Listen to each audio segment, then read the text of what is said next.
Namaste. Jai Jai Guruji. Guruji Maharaj. Jai Guruji. Jai Guruji Maharaj. Shukrana, Shukrana. Thank you to Maharaj for making this possible. So today we continue with chapter three forward. I hope everyone enjoyed chapter 1 and 2. Yesterday I just want to say I was just reading chapter 1 again. I love to reread things, and as Maharaj says, every spiritual book has certain secrets in it. So I know he specifically said this when they were talking about autobiography of a yogi, but he said every. And he said the reader will, the more you read it, of course, you'll get these secrets. And yesterday when I was reading what we read in day 1, something kept, just coming, and energy source that surrounds us, which is him, that is always surrounding us. And it says it contains the memories of the human race. So, if we just realize what we learned from number 1 and 2, chapter 1 and 2, every feeling, every lifetime, every pain, the extent of the pain, what she was seeing, everything was recorded, and of course we know that Maharaj knows everything, but at times as human beings we're like, I have to tell this to Guruji, or I should pray about it, or of course we want to connect with him, and he creates those situations for us to connect to him, but it's already all recorded. It's so beautiful. For me, it was an eye-opening. I hope the sound, is it too noisy here? No, it's okay. It's okay? Yeah. Because the door is open, and if it's too noisy, please let me know and I'll close it. So it just made me, ponder over it, that even, there was a part that she, she hit her head in one of her lifetimes that we read, and how she felt and everything was recorded, was, of course, seen by the divine. So it's incredible, it just makes you, where you look, what you're doing, what you're tasting, what you're wearing, your hair, everything. I mean, just the silly, simple things, but everything recorded by that energy. Okay. 1 week later, Catherine bounced into my office for her next hypnosis session. Beautiful to begin with, she was more radiant than ever. She happily announced that her lifelong fear of drowning had disappeared. Her fears of choking were somewhat diminished. Her sleep was no longer interrupted by the nightmare of a collapsing bridge. Although she had remembered the details of her past life recall, she had not yet truly integrated the material. The concepts of past lives and reincarnation were alien to her cosmology, and yet her memories were so vivid, the sights and sounds and smells so clear, the knowledge that she was there so powerful,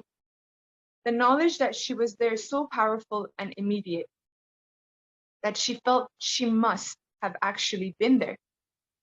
She did not doubt this. The experience was so overwhelming, yet she was concerned about how this fit in with her upbringing and her beliefs.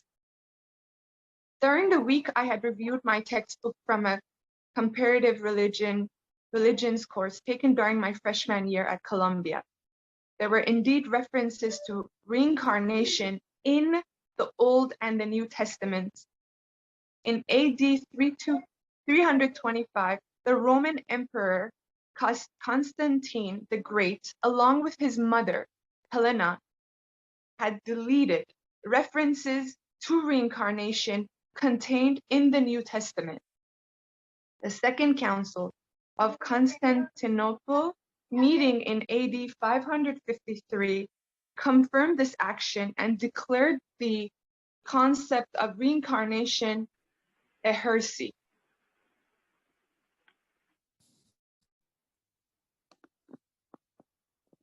So heresy means what is generally not accepted. So they said that it's generally not accepted, It's a heresy. Apparently, they thought this concept would weaken the growing power of the church by giving humans too much time to seek their salvation. Yet the original references had been there. The early church fathers had accepted the concept of reincarnation. The early Gnostics, Clement of Alexandria, Origen, Saint Jerome, and many others believed that they had lived before and would again. I, however, had never believed in reincarnation. Actually, I had never really spent much time thinking about it. Although my earlier religious training taught about some kind of vague existence of the soul after death, I was not convinced about this concept. I was the eldest of 4 children, all spaced 3 years apart. We belonged to a conservative Jewish synagogue in Red Bank, a small town near the New Jersey seashore. I was the peacemaker and statesman in my family. Statesman means most experienced in my family. My father was more involved with religion than the rest of us were. He took it very seriously, as he took all of life. His children's academic achievements were the greatest joys in his life. He was easily upset by household discord and would withdraw, leaving me to mediate. Although this turned out to be excellent preparatory training for a career in psychiatry, my childhood was heavier and more responsible than in retrospect I would have preferred. I emerged from it as a very serious young man, one who got used to taking on too much responsibility. My mother was always expressing her love. No boundaries stood in her way. A simpler person than my father, she used guilt, martyrdom,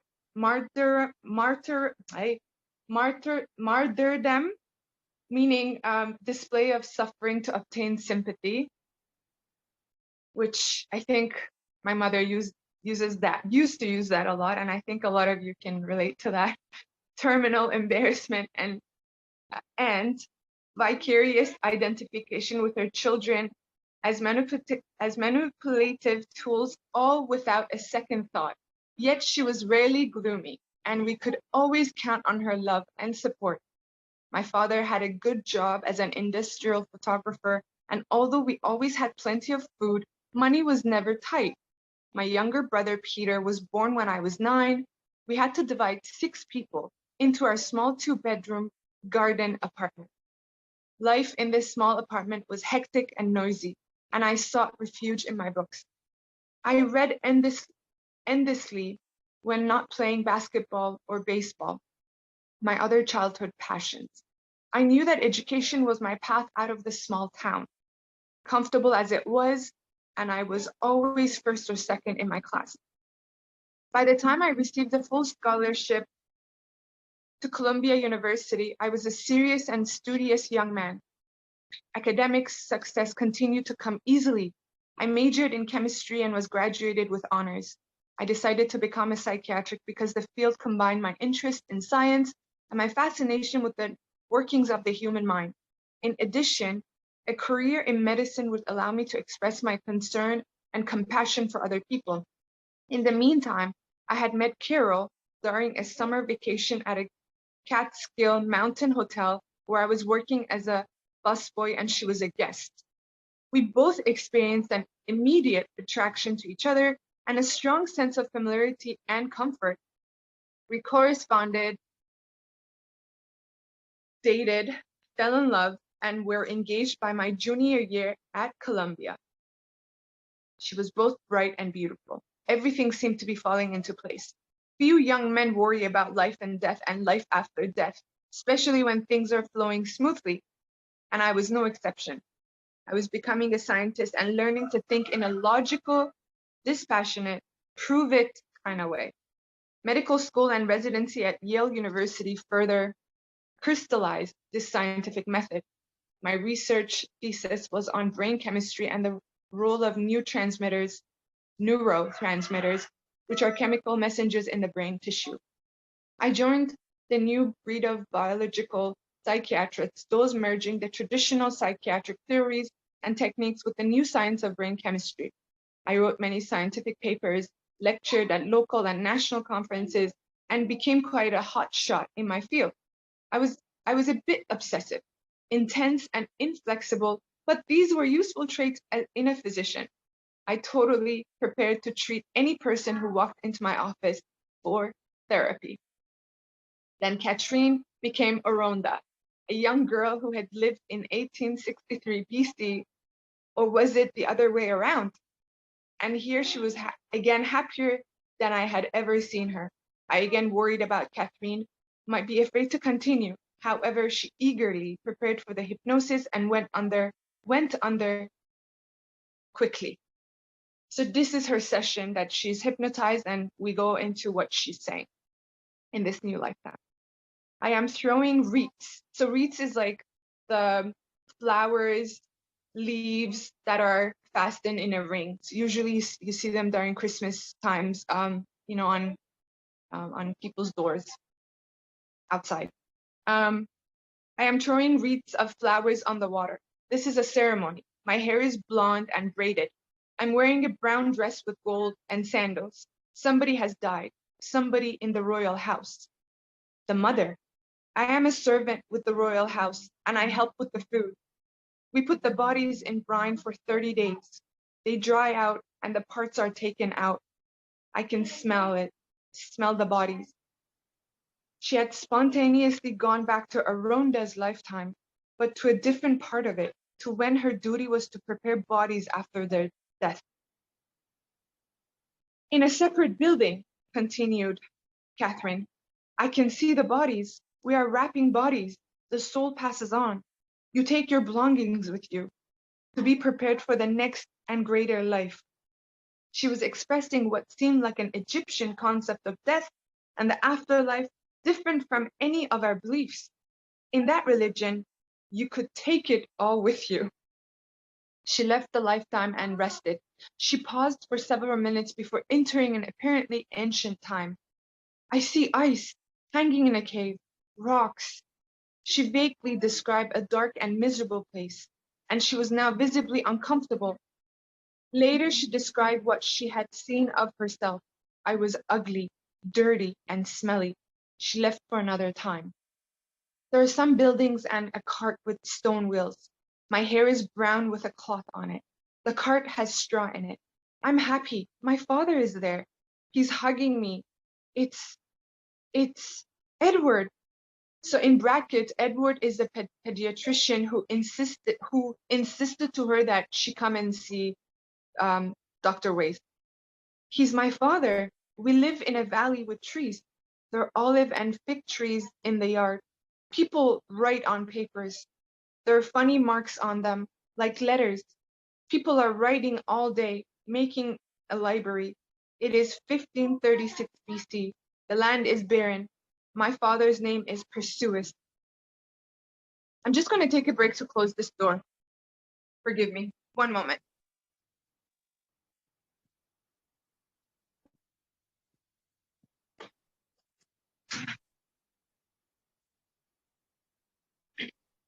Thank you.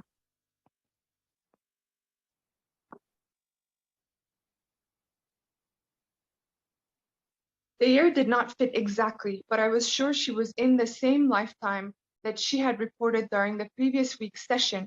I took her ahead in time, staying in that lifetime. My father knows you. So she's back into explaining. My father knows you, in brackets, meaning me, the doctor. You and he talk about crops, law, and government. He says you are very smart and I should listen to you. I took her further ahead in time. He's the father, lying in a dark room. He's old and sick. It's cold. I feel so empty. She went ahead to her death. Now I'm old and feeble, meaning weak. My daughter is there, near my bed. My husband is already dead. My daughter's husband is there, and their children. There are many people around. Her death was peaceful this time. She was floating. Floating? This reminded me of Dr. Raymond Moody's studies of victims of near-death experiences. His subjects also remembered floating, then being pulled back to their bodies. I had read this book several years previously and now made a mental note to reread it. I wondered if Catherine could remember anything more than after her death, but she could only say, "I'm just floating."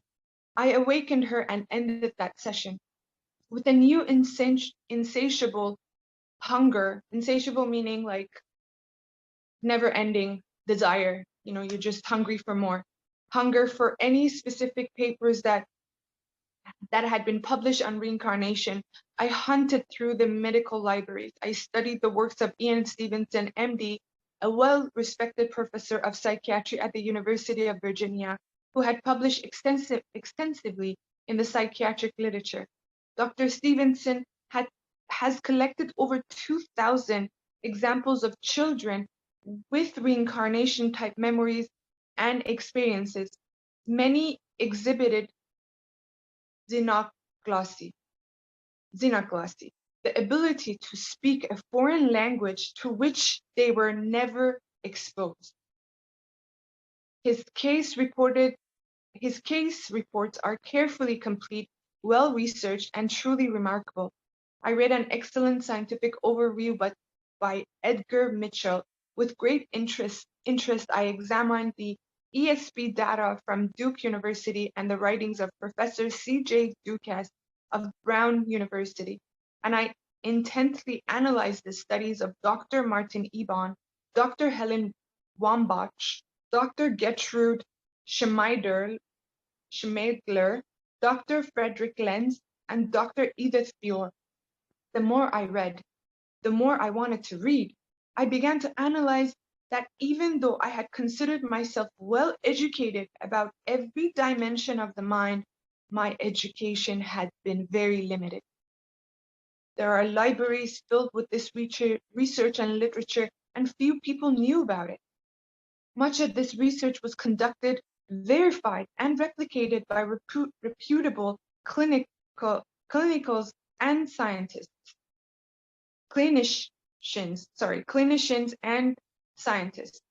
Could they all be mistaken or deceived? The evidence seemed to be overwhelmingly supportive, yet I still doubted. Overwhelmingly or not, I found it difficult to believe. Both Catherine and I, in our own ways, had already been profoundly affected by the experience. Catherine was improving emotionally, and I was expanding the horizons of my mind. Catherine had been tormented by her fears for many years and was finally feeling some relief. Whether through actual memories or vivid fantasies, I had found a way to help her, and I was not going to stop now. For a brief moment, I thought about all of this as Catherine drifted into a trance at the beginning of the next session. Prior to the hypnotic induction, she had related a dream about a game being played on old stone steps, a game played with a checkboard with holes in it. The dream had seemed especially vivid to her. I now told her to go back beyond the normal limits of space and time, to go back and see if her dream had roots in a previous reincarnation. I see steps leading up to a tower, overlooking the mountains, but also the sea. I am a boy. My hair is blonde. Strange hair. My clothes are short, brown and white, made from animal skins. Some men are on top of the tower, looking out. Guards? They're dirty. They play a game like checkers, but not. The board is round, not square. They play with sharp, dagger-like pieces which fit into the holes. The pieces have animal heads on them. Kirustan, phonetic spelling, in brackets. Territory? So Kirustan territory. So she's even questioning herself in that state. Kirustan territory. From the Netherlands, around 1473. I asked her the name of the place in which she lived. and whether she could see or hear a year. I'm in a seaport now. The land goes down to the sea. There is a fortress and water. I see a hut. My mother cooking in a clay pot. My name is Johan. She was progressed to her death. At this point in our sessions, I was still looking for the single overwhelming traumatic event that could either cause or explain her current life symptoms. Even if these remarkably explicit visualizations were fantasies, and I was unsure of this, was she what she believed or thought could still underlie her symptoms? After all, I had seen people traumatized by their dreams. Some could not remember whether a childhood trauma actually happened or occurred in a dream, yet the memory of that trauma still haunted their adult lives. What I did not yet fully appreciate was that the steady day in and day out pounding of undermining influences, such as a parent's scathing criticism, could cause even more psychological trauma than a single traumatic event. This is so important, and I think every parent should read this. You know, the daily, day in, day out criticism and criticizing of a child could have such severe influence and psychological trauma. These damaging influences, because they blend into the everyday background of our lives, are even more difficult to remember and exorcise. A constantly criticized child can lose as much confidence and self-esteem as one who remembers being humiliated on one particular horrifying day. A child whose family is impoverished and has very little food available on a day-to-day basis might eventually suffer from the same psychological problems as a child who experienced one major episode of accidental near starvation.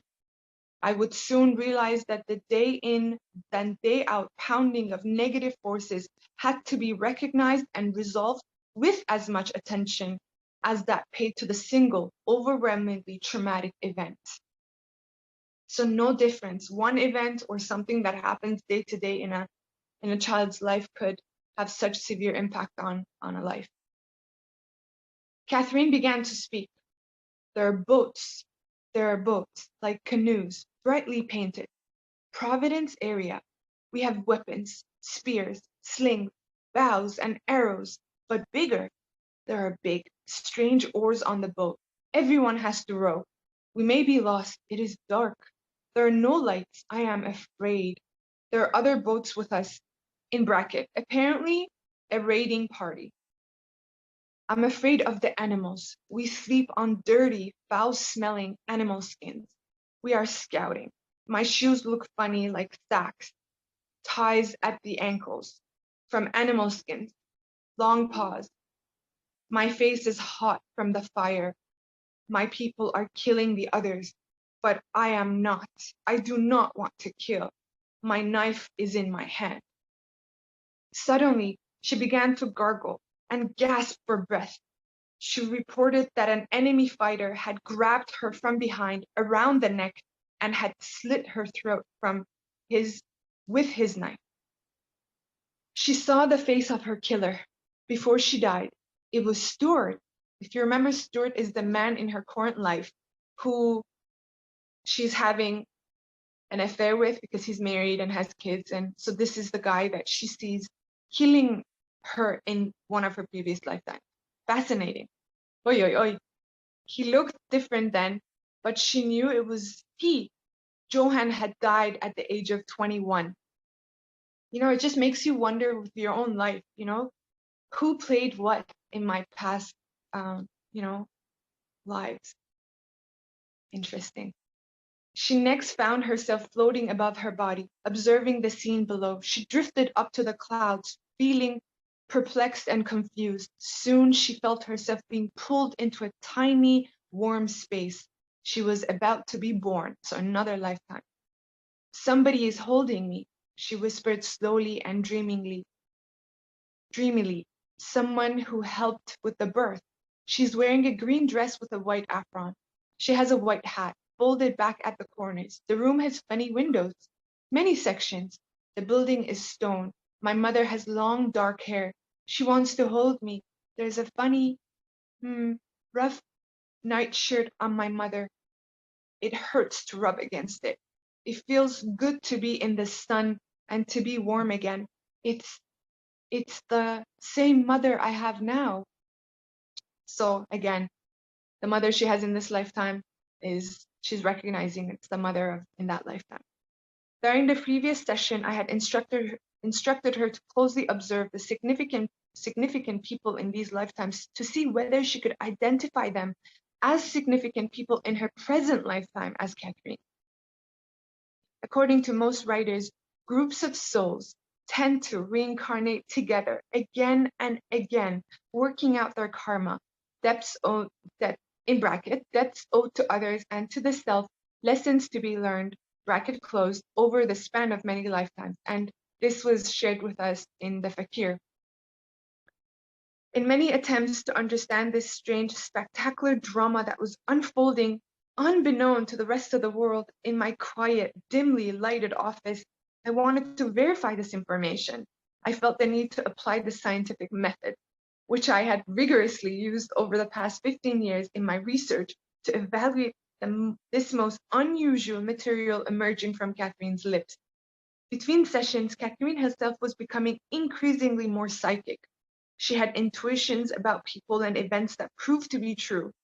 During the hypnosis, she had begun to anticipate my questions before I had a chance to ask them.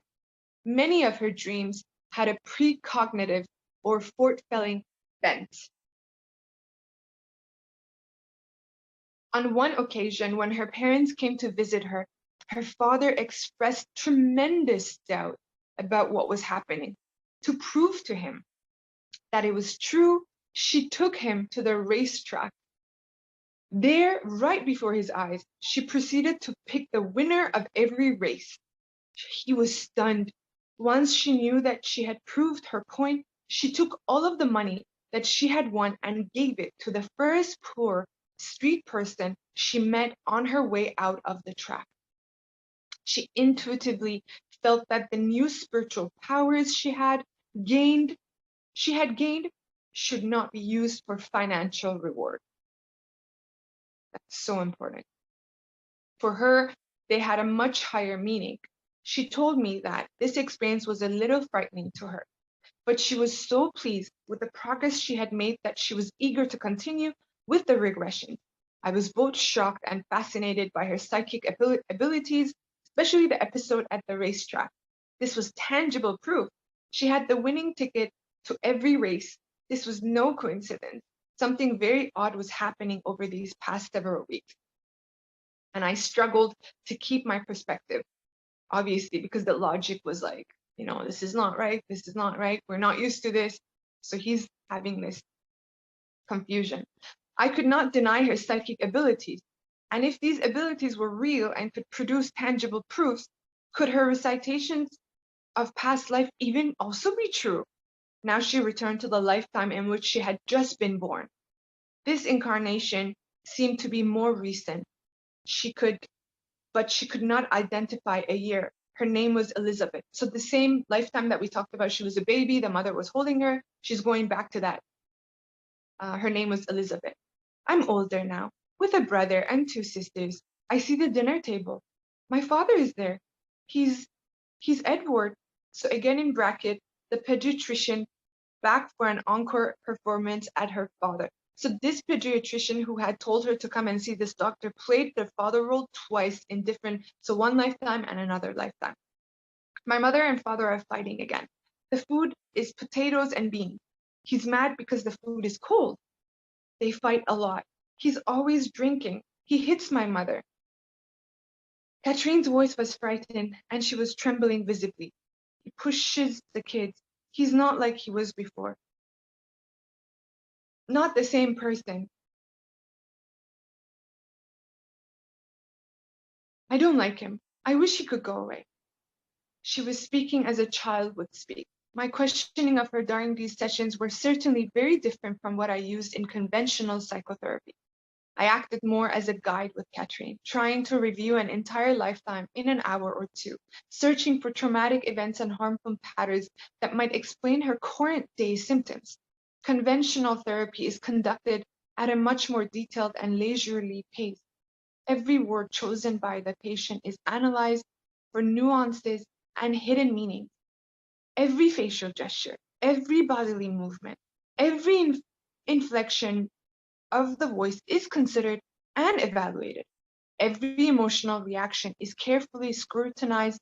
Behavior patterns are painstakingly pieced together.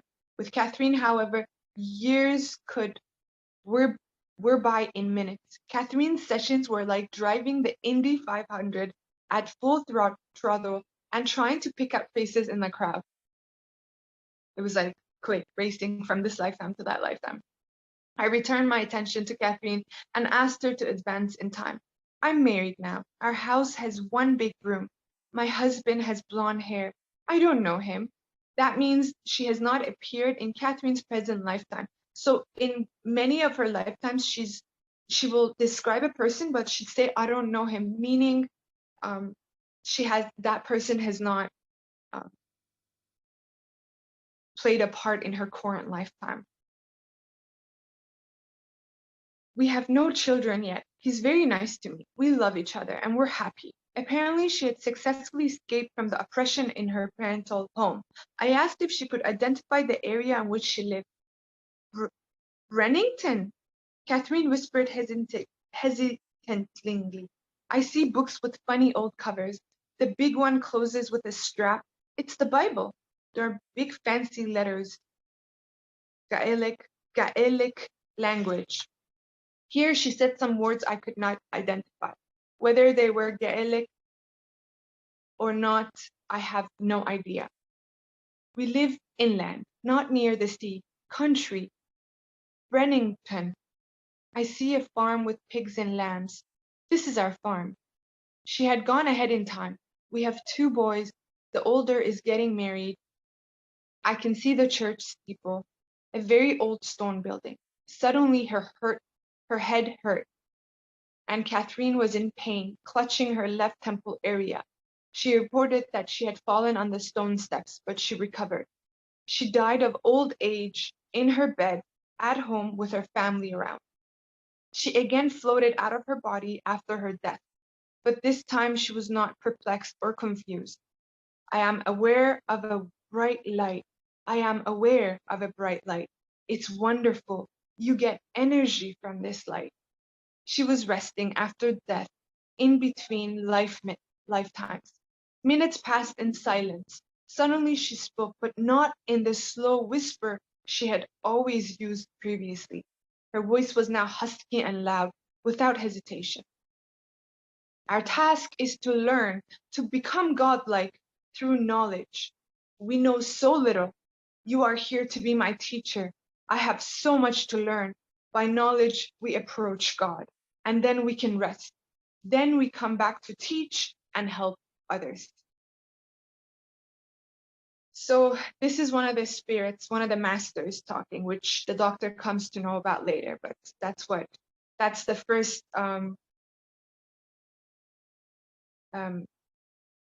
the first time that they speak and the first message that they give to him directly. From the husky and loud voice, we know that it's the masters. I was speechless. Here was a lesson from after her death, from the in-between state. What was the source of this material? This did not sound at all like Catherine.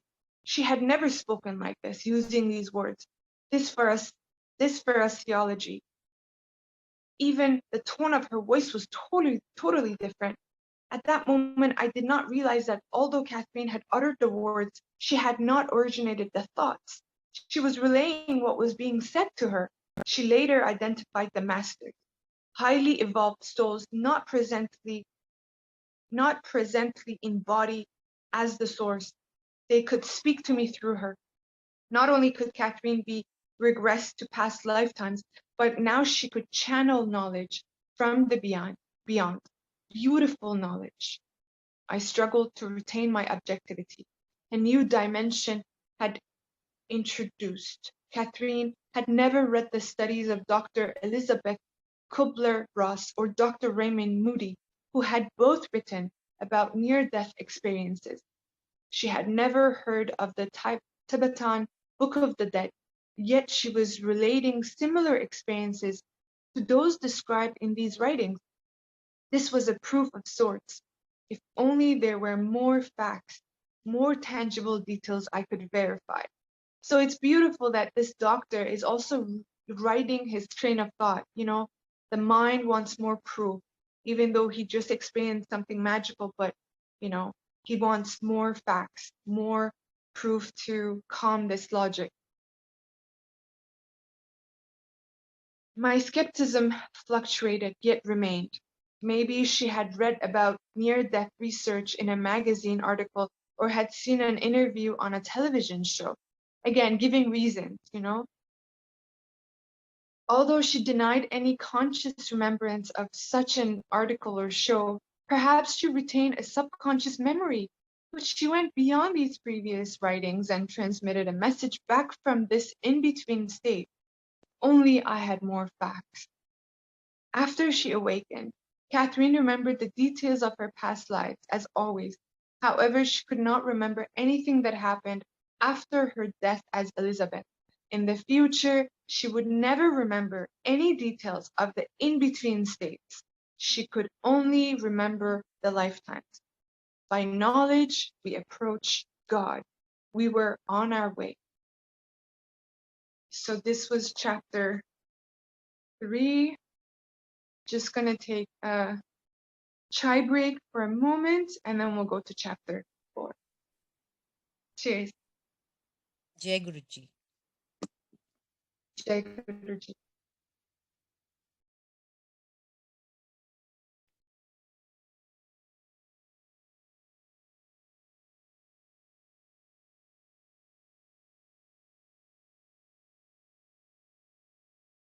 Chapter 4.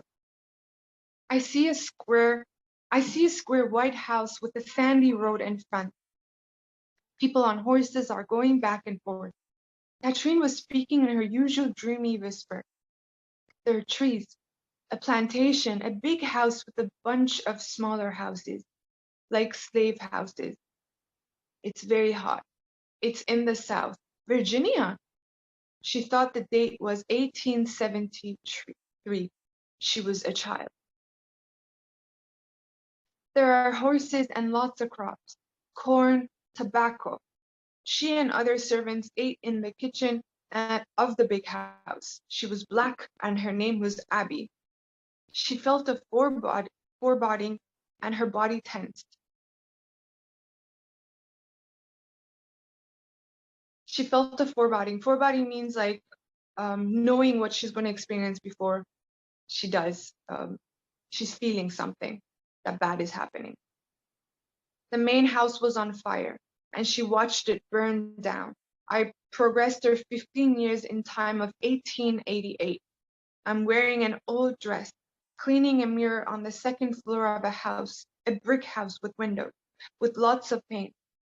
The mirror is wavy, not straight, and it has knots on the end. The man who owns the house is named James Manson. He has a funny coat with 3 buttons and a big black collar. He has a beard. I don't recognize him, again, as someone in Catherine's present lifetime, in bracket. He treats me well. I live in a house on the property. I clean the rooms.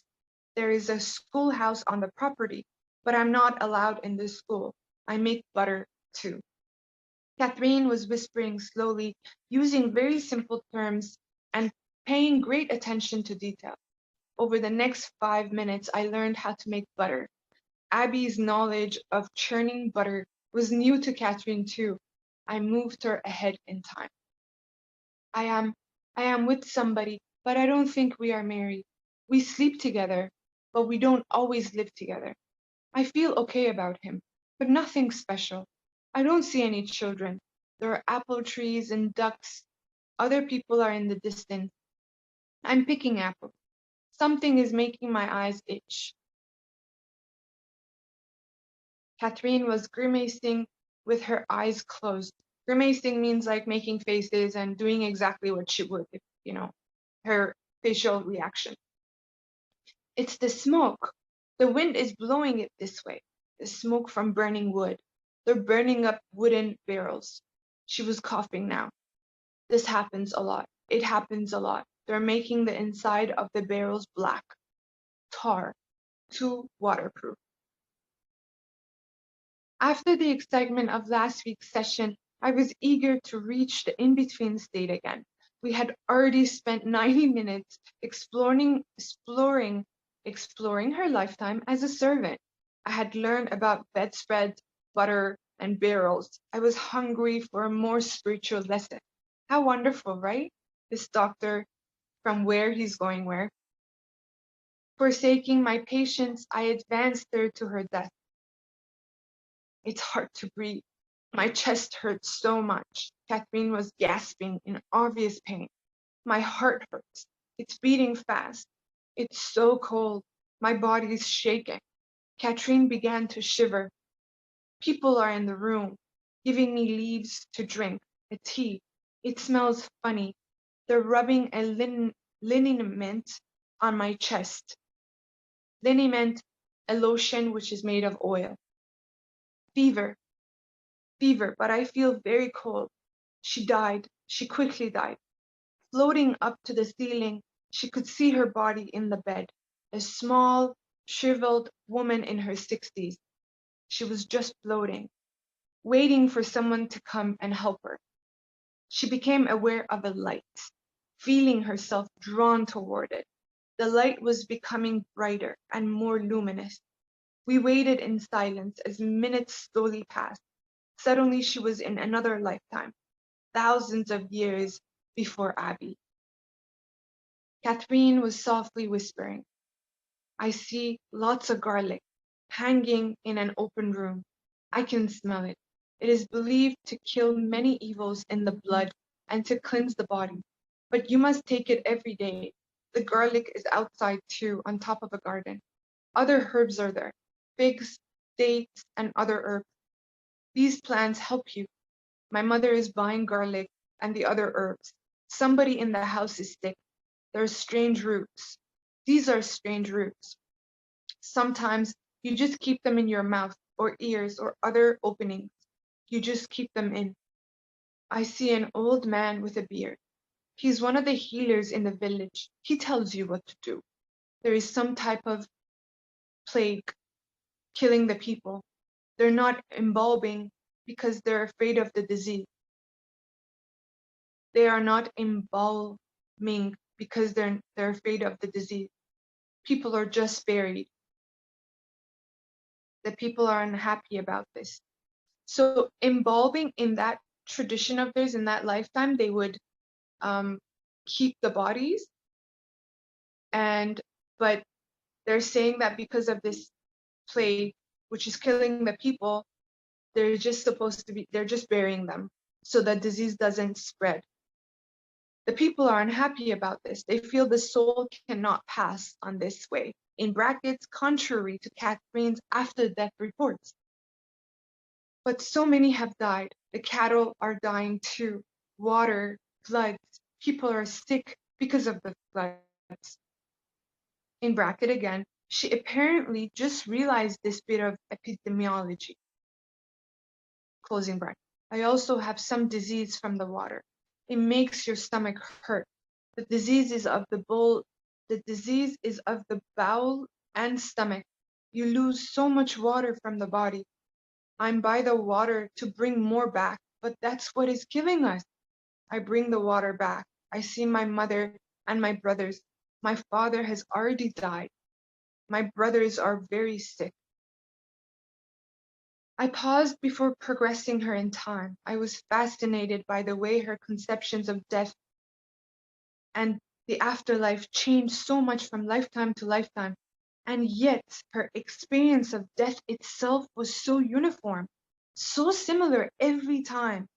A conscious part of her would leave her body around the moment of death. I'm going to read this again. A conscious part of her part of her would leave the body around the moment of death, floating above, and then being drawn to a wonderful, energizing light. Again, we are all consciousness. She would then wait for someone to come and help her. The soul automatically passed on. Embalming, burial rituals, or any other procedure after death had nothing to do with it. It was automatic, no preparation necessary, like walking through a just open door. The land is barren and dry. I see no mountains around here, just land, very flat and dry. One of my brothers has died. I'm feeling better, but the pain is still there. However, she did not live much longer. This is the doctor writing. Going back to her hypnosis, I'm lying on a pallet with some type of covering. She was very ill, and no amount of garlic or other herbs could prevent her death. Soon she was floating above her body, drawn to the familiar light. She waited patiently for someone to come to her. Her head began to roll slowly from side to side, as if she were scanning some scene. Her voice was again husky and loud. They tell me there are many gods, for God is in each of us. I recognize the voice from the in-between live state by its huskiness as well as by the decidedly spiritual tone of the message. What she said next left me breathless, pulling the air from my lungs. Your father is here, and your son, who is this small child. Your father says you will know him because his name is Avram, and your daughter is named after him. Also, his death was due to his heart. Your son's heart was also important, for it was backward, like a chicken. He made a great sacrifice for you out of his love. His soul is very advanced. His death satisfied his parents' debt. Also, he wanted to show you that medicine could only go so far, that its scope is very limited. So I also heard, whether this is true or not, but I heard in India that someone had lost their child, and Maharaj had said that that child came to take away all your bad karma. So he took it with his death, all of it. Catherine stopped speaking, and I sat in an odd silence as my numbed mind tried to sort things out. The room felt icy cold. Catherine knew very little about my personal life. On my desk, I had a baby picture of my daughter, grinning happily with her two bottom baby teeth in an otherwise empty mouth. My son's picture was next to it. Otherwise, Catherine knew virtually nothing about my family or my personal history. I had been well schooled in traditional psychotherapeutic techniques. The therapist was supposed to be a tabula rasa. Tabula rasa, a blank, basically a clean slate, a blank tablet upon which the patient could project her own feelings, thoughts, and attitudes. These then could be analyzed by the therapist, enlarging the arena of the patient's mind. I had kept this therapeutic distance with Catherine. She really knew me only as a psychiatrist, nothing of my past or of my private life. I had never even displayed my diplomas in the office. The greatest tragedy in my life had been the unexpected death of our firstborn son, Adam, who was only 23 days when he died early in 1971, about 10 days after we had brought him home from the hospital. He had developed respiratory problems and projectile vomiting. The diagnosis was extremely difficult to make. Total anomalous pulmonary venous drainage with an arterial septal defect. We were told it occurs once in approximately every 10 million births. The pulmonary veins, which were supposed to bring oxygenated blood back to the heart, were incorrectly routed, entering the heart on the wrong side. It was as if his heart were turned around backward, extremely, extremely rare. Heroic Open heart surgery could not save Adam, who died several days later. We mourned for months, our hopes and dreams dashed. Our son Jordan was born a year later, a grateful balm for our wounds. At this time of Adam's death, I had been wavering about my earlier choice of psychiatry as a career. I was enjoying my internship in internal medicine, and I had been offered a residency position in medicine. After Adam's death, I firmly decided that I could not that I would make psychiatry my profession. I was angry that modern medicine, with all of its advanced skills and technology, could not save my son, this simple, tiny baby. But then again, nothing is in our control, and there's a deeper meaning to everything that happens. My father had been in excellent health until he experienced a massive heart attack early in 1979. At the age of 61, he survived the initial attack, but his heart wall had been irretrievably damaged, and he died 3 days later. This was about 9 months before Kathleen's first appointment. My father had been a religious man, more ritualistic than spiritual. His Hebrew name, Avram, suited him better than the English Alvin. 4 months after his death, our daughter Amy was born, and she was named after him. Here in 1982, in my quiet, darkened office, a deafening cascade of hidden, secret truths was pouring upon me.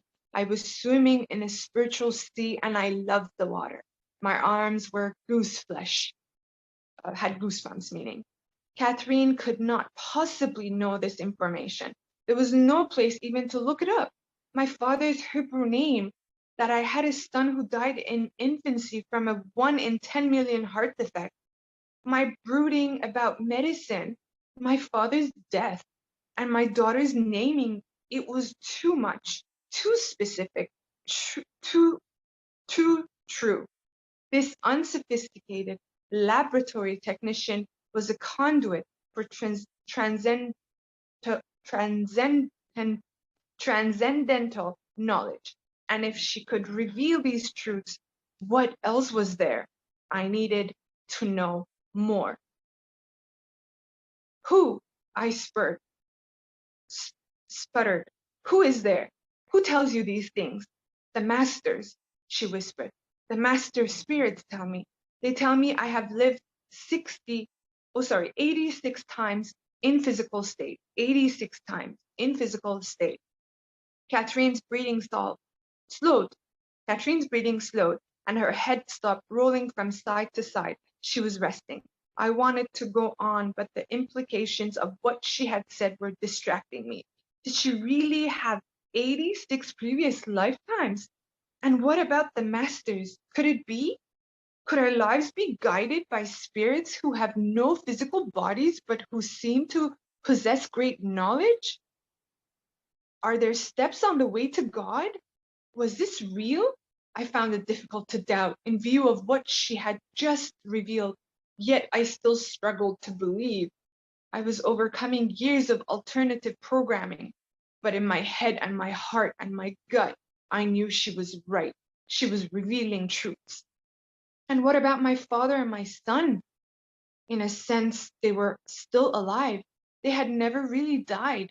They were talking to me years after their burials and proving it by providing specific, very secret information. And since all that was true, was my son an advanced spiritually, as Catherine had said? Did he indeed agree to be born to us and then die 23 days later in order to help us with our karmic debt? And in addition, to teach me about medicine and humankind, to nudge me back to psychiatry? I was very hardened by these thoughts. Beneath my chill, I felt a great love stirring, a strong feeling of oneness and connection with the heavens and the earth. I had missed my father and my son. It was good to hear from them again. My life would never be the same again. A hand had reached down and irreversibly altered the course of my life. All of all of my readings, which had been done with careful scrutiny and skeptical detachment, fell into place. Catherine's memories and messages were true. My intuitions about the accuracy of her experiences had been correct. I had the fact. I had the facts. I had the proof. Yet, even in that very instant of joy and understanding, even in that moment of the mystical experience, the old and familiar logical and doubting part of my mind lodged an objection.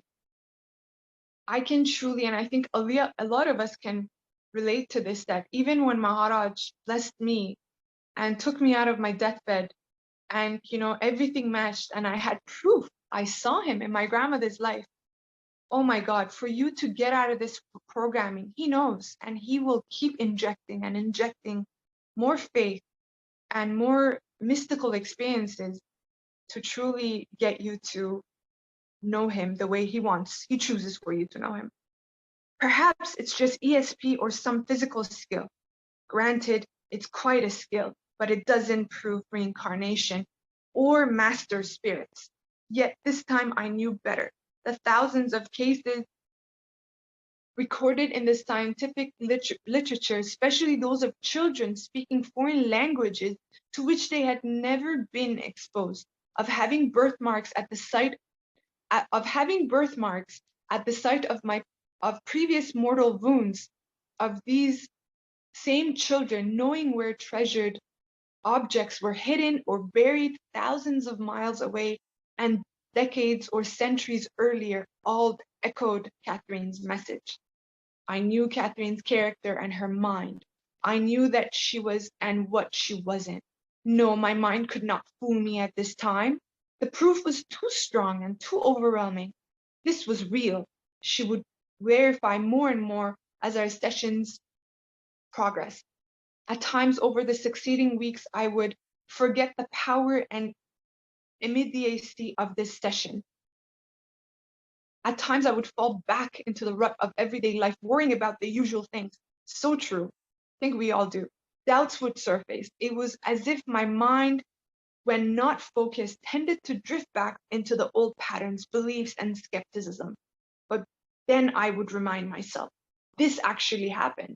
I appreciated how difficult it is to believe these concepts without having personal experiences. Truly, I appreciated how difficult it is to believe these concepts without having personal experiences. The experiences necessary to add emotional belief to intellectual understanding, but the impact of experience always fades to some degree.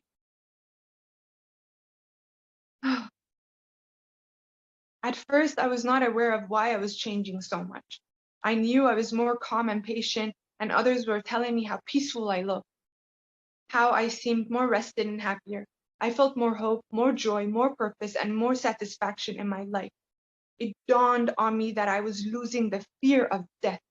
I wasn't afraid of my own death or of non-existence. I was less afraid of losing others, even though I would certainly miss them. How powerful the fear of death is. People go to such great lengths to avoid the fear. Midlife crisis, affairs with younger people, cosmetic surgery, exercise obsessions, accumulating material possession, procreating to carry on a name, striving to be more and more youthful, and so on. We are frightfully concerned with our own deaths, sometimes so much so that we forget the real purpose of our lives, being in the moment, living life as it is now. I was also becoming less obsessive. I didn't need to be in control all the time. Although I was trying to become less serious, this transformation was difficult for me. I still had much to learn. My mind was indeed now open to the possibility, even the probability, that Catherine's utterances were real. The incredible facts about my father and my son could not be obtained through the usual senses.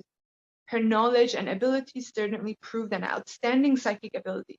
It made sense to believe her, but I remained very skeptical about what I read in the popular literature. Who are these people reporting psychic phenomena, life after death, and other amazing paranormal events? Are they trained in the scientific method to observation and validation? Despite my overwhelming and wonderful experience with Catherine, I knew my naturally critical mind would continue to scrutinize every new fact, every piece of information.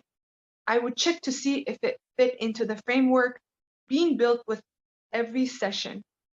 I would examine it from every angle with a scientist's microscope. And yet I could no longer deny the framework was already there. And we have finished chapter 4 right on time. Thank you, Maharaj. So much grace, so much learning. And how beautiful, I have to say, that the masters knew that for these sessions to go the way that they had planned it to go, they have to give a piece, a personal piece that only the doctor knew. You know, they could have withheld that information. They could have just held these sessions to go, but Maharaj knows exactly when, the timing and what information has to come, so then he would have more faith and be open to what the masters wanted him to be prepared for. So Shukrana, thank you so much. Hope you all enjoyed. We're not going to open the chat, but we shouldn't have a long discussion if that's okay. But if anyone wants to just add something very quickly, very quick, please do raise your hand, and that would be wonderful to hear. If not, we'll end the session and we'll have the reading more tomorrow.